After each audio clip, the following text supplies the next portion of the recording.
तो चलिए राजा रघुवंशी हत्याकांड से जुड़ी खबर बता दें, जहां 72 घंटे की ट्रांजिट रिमांड पर सोनम रघुवंशी और सोनम को लेकर पटना से रवाना हुए हैं मेघालय पुलिस। आपको बता दें पटना से कोलकाता जाएगी मेघालय पुलिस, फिर गुवाहाटी होते हुए ले जाया जाएगा शिलोंग। इंदौर से भी 4 आरोपियों को ले गई है पुलिस 7 दिन की ट्रांजिट रिमांड पर।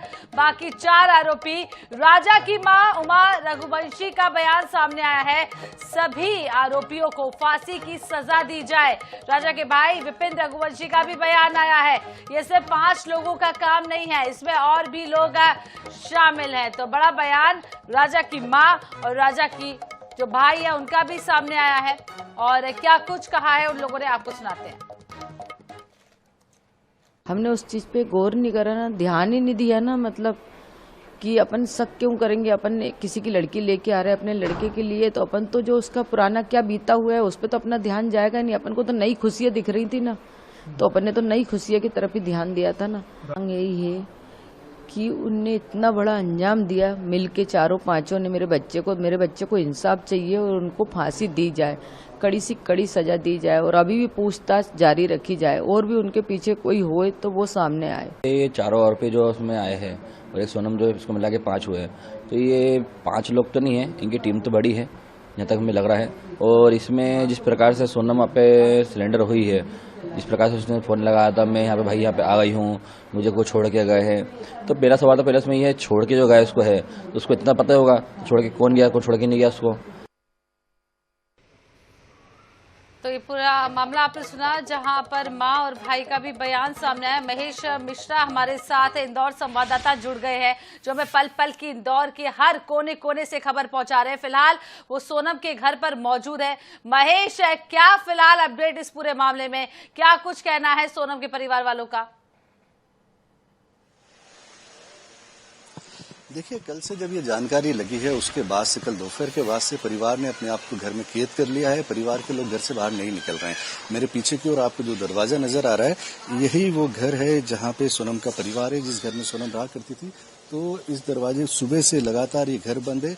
बमुश्किल जो परिचित या जो आने जाने वाले लोग हैं उनके लिए दरवाजा कुछ चंद मिनटों के लिए खुलता है, लोग अंदर जाते हैं बाहर आते हैं, पर मीडिया से किसी तरीके की बात नहीं कर रहे हैं। हालांकि परिवार को इस बात को लेकर सदमा है, जिस तरीके के खुलासे हुए हैं, जिस तरीके की बातें सामने आ रही हैं कि इस पूरे घटनाक्रम में सोनल शामिल थी, तो उसी को लेकर जो है सोनम को लेकर उनका परिवार जो है काफी सख्ते में है। अभी उनका एक भाई गोविंद जो उनको लगातार ढूंढने के लिए गुवाहाटी और शिलोंग में था, शिलोंग के बाद में उनका भाई पहुंच गया था उत्तर प्रदेश गाजीपुर। वो भाई अभी लगातार सोनम को जहां ले जाया जा रहा है, जैसे कि अभी पटना है, पटना से उन्हें कोलकाता ले जाया जाएगा, वहां से बायर जो है गुवाहाटी ले जाया जाएगा, तो उनका भाई भी उनको फॉलो करता हुआ जा रहा है। पर जो परिजन है उनके संपर्क में, पर मीडिया से इस वक्त कोई बात नहीं कर रहा। इसी बीच में नया अपडेट ये है कि इस पूरे हत्याकांड में एक जो चौथा आरोपी था आनंद कुर्मी, उसको अब से कुछ समय पहले इंदौर जिला न्यायालय में पुलिस ने पेश किया है, जहां से उसके लिए भी 7 दिन की रिमांड दी गई है। और वो 7 दिन की जो रिमांड के बाद में, ट्रांजिट रिमांड के बाद में, ये देखिए इस तरीके से घर में कोई आता है तो उसे अंदर ले लिया जाता है, और परिजन अपने परिचितों के अलावा बाकी किसी से मिलने के लिए या किसी से बात करने के लिए तैयार नहीं। तो जो आनंद है उसको 7 दिन की ट्रांजिट रिमांड पर जो है मेघालय पुलिस की एक टीम जो यहाँ पहले से मौजूद है, जिन्होंने कल 3 आरोपियों को रिमांड पे लिया था, उन्हीं के साथ में आनंद को भी आज ले लिया गया है। और अब यहाँ से टीम निकली है, ये टीम भी यहाँ से सीधे जो है कलकत्ता का रूट लेगी, जो हमें जानकारी मिली है, और कोलकाता से होते हुए ये गुवाहाटी जाएंगे। तो सारे आरोपी लगभग कलकत्ता में इनका आमना सामना होगा या फिर गुवाहाटी में आमना सामना होगा, वहीं पर सारी जो बातें हैं वो एक दूसरे को आमने सामने बैठ के निकलेगी। पर इस वक्त इंदौर में बात करें तो सोनम का जो घर है, जो परिवार है, उसने मीडिया से पूरी तरीके से दूरी बना ली है, अपने आप को अपने घर में कैद कर लिया है। वहीं जो राज कुशवाहा है, उसका परिवार जो है उसका रो के बुरा हाल है। एक बहन है जो 12वीं क्लास में पढ़ती है, उससे छोटी एक बहन है, और एक विधवा माँ है। परिवार में कमाने वाला अकेला राज था, पर इस घटना के बाद में परिवार पूरी तरीके से बिखरा हुआ है। उनकी बहन से अभी हमने कुछ देर पहले बात की थी, तो उनके लिए सबसे बड़ा सदमा ये उनका कहना है कि हमारा भाई तो बहन मानता था, और इस तरह का उनके आपस में कोई रिलेशन नहीं था, और न ही हमारा भाई हत्याकांड में शामिल। और सबसे बड़ी परेशानी अब उनके सामने ये है कि उनका परिवार कैसे चलेगा।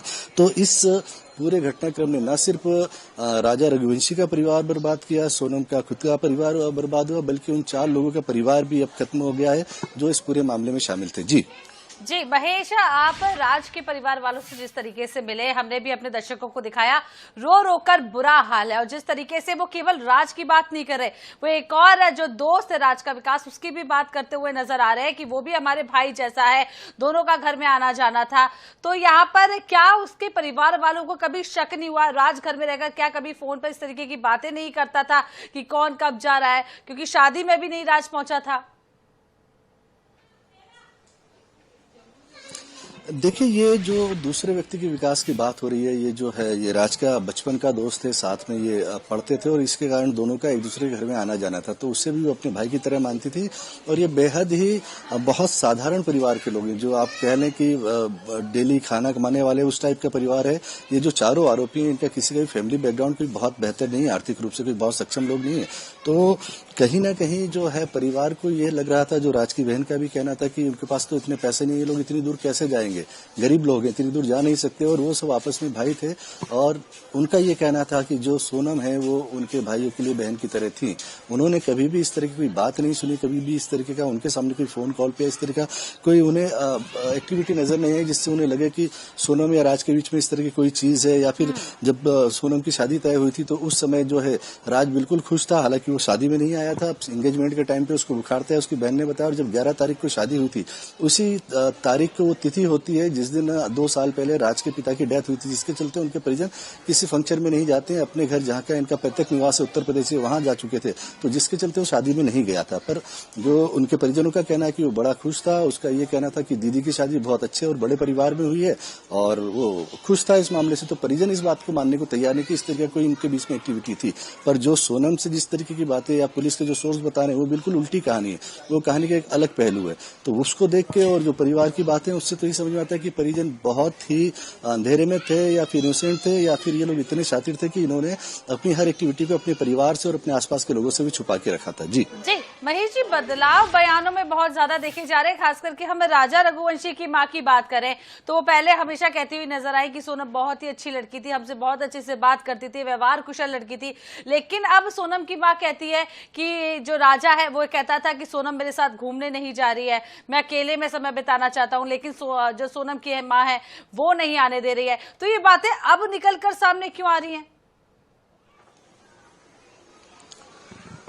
देखिए, जब इस पूरे मामले में सर्च चल रहा था, जब तक कि कल रात में जब तक कि सोनम नहीं मिली थी, उसके पहले तक के, बल्कि कल दोपहर तक भी जो राजा रघुवंशी का परिवार है उनका यही कहना था, वो इस बात पर विश्वास नहीं कर रहे थे।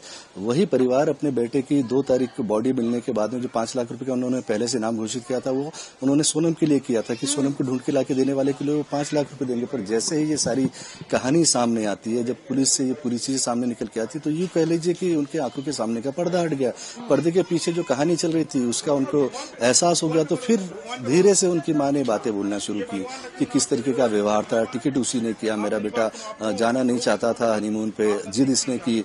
तो ये सारी चीजें उसके बाद में खुल के आ रही हैं। पर ये जो सारी बातें, ये परिवार हैं, ये सदमे में है, ये शौक में, वो सोनम का परिवार हो जहाँ पे मैं खड़ा हूँ, राजा रघुवंशी का परिवार हो या राज कुशवाहा का परिवार हो, ये सभी शौक में। पर न्याय जो है, कानून जो है, उनमें किसी तरह के इमोशंस की जगह नहीं होती। जो सर्कमटेंसेस जो हैं, जो परिस्थिति जन्य साक्ष्य हैं, जो सीसीटीवी फुटेज मिले हैं, जो मोबाइल्स लोकेशन मिली है, जो सारी चीजें मिली है, जो कबूलनामा है, तो उनके आधार पर केस चलेगा, उन्हीं के आधार पर पुलिस की जांच आगे बढ़ेगी और उसी से तय होगा कि कौन इस पूरे हत्याकांड में कितना शामिल था और उसी के हिसाब से जो है सजाएं तय होंगी।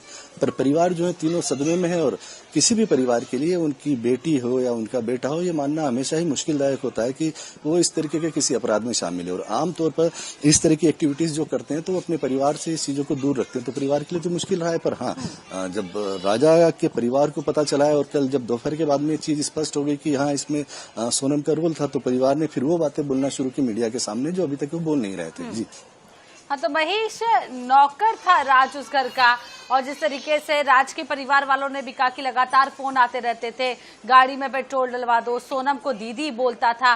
लेकिन अब ये कहानी बहुत ज्यादा अलग हो रही है। क्या सोनम के परिवार वाले कुछ छुपा रहे हैं? उन्हें पहले से कुछ आशंका थी और जबरदस्ती जल्दबाजी में शादी कराई गई है?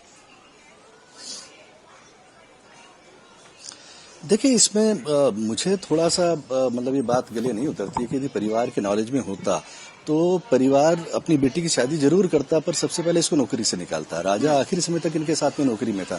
जिस तरीके से बात करें तो जब शव आता है यहाँ पर इंदौर में राजा रघुवंशी का, तो उस समय उनके पिता के साथ सबसे पहले एक्सक्लूसिव विजुअल्स हमने ही वो कल चलाए थे कि वो सोनम के पिता को सहारा दे रहा था, उस फ्यूनरल में शामिल हुआ था। उसके अलावा आज सुबह भी जब हमने उनकी बहन से बात की तो उनकी बहन का ये कहना था कि कल दोपहर तक गोविंद भैया मतलब कि सोनम का भाई जो इस समय उनके साथ में वहां मौजूद है, उनके फोन आ रहे थे, वो परिवार के संपर्क में था। तो परिवार के लिए इस तरह की कोई आशंका होती कि हमारी बेटी और इसके बीच में इस तरह का कुछ है तो सबसे पहले तो इसको नौकरी से निकालते। पर हाँ, ये बात भी है कि ये बात सामने आ रही है कि राजा और इनके बीच में किसी तरह का कोई जरूर कोई संबंध तो रहा है, जिसके चलते इतने बड़े हत्याकांड के लिए और इतने बड़े अपराध के लिए लोग तैयार हुए। क्योंकि सबका बैकग्राउंड जो इनमें से कोई का भी बैकग्राउंड आपराधिक बैकग्राउंड नहीं है, सभी नए उम्र के बहुत साधारण से परिवार के घर के लड़के हैं और आपस में एक दूसरे को जानते हैं, एक दूसरे के दोस्त हैं। तो कोई तो मोटिव होगा ना इसके पीछे। पैसा अपनी जगह है, पैसा